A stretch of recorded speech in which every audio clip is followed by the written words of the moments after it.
गोंदवलेकर महाराज प्रवचने सर्वस्वी राहावे रामास अर्पण. आता ऐका माझे वचन, मनाने व्हावे रामार्पण. माझे नाते गोते एक राम, हा भाव ठेवून जावे रामास शरण. अनन्य व्हावे भगवंती, जो कृपेची साक्षात मूर्ती. रामा आता करणे नाही उरले जाण, तुला आलो मी अनन्य शरण. सुखदुःखाचा दाता सत्य नाही दुजा आता, जाणीवेने जैसे घ्यावे तैसे मनाने सुखदुःख भोगावे. मी माझेपणाची जोपर्यंत धडपड जाण, तोपर्यंत नाही समाधान.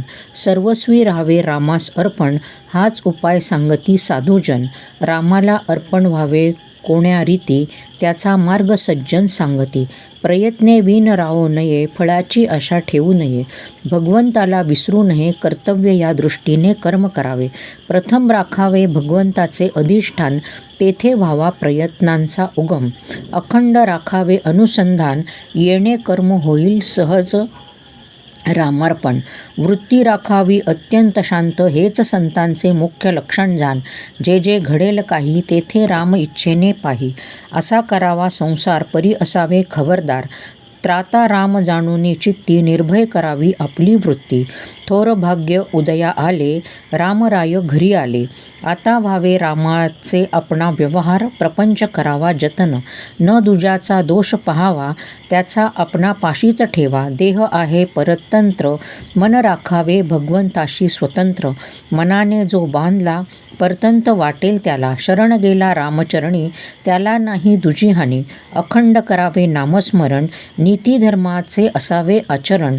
बायको मुले लहान थोर, यांनी न सोडावा रघुवीर. काळ फार कठीण आला, बुद्धिभेद त्वरित झाला. आता सांभाळावे सर्वांनी आपण, रामाविण न जाऊ द्यावा क्षण. चालेल तसेच चालावे, राम ठेवील तसे असावे. माझा राम जोडला हे जाणले ज्याने, त्याला न उरले करणे. राम ठेवील ज्या स्थितीत, त्यात समाधान मानावे. रामास जे करणे असेल, ते तो करील सदा सर्व काळ माझ्याशी वास. हाच धरावा हव्यास, त्याला न जावे लागे कोठे. घर बसल्या राम भेटे, जो करी रामोपदा बूज चिंतन.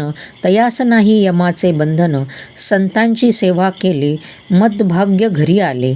एका परमात्म्याशिवाय नाही कोणास शरण, तोच खरा धन्य धन्य. संतांचे मर्जीने वागल्यास, कल्याण होईल खास.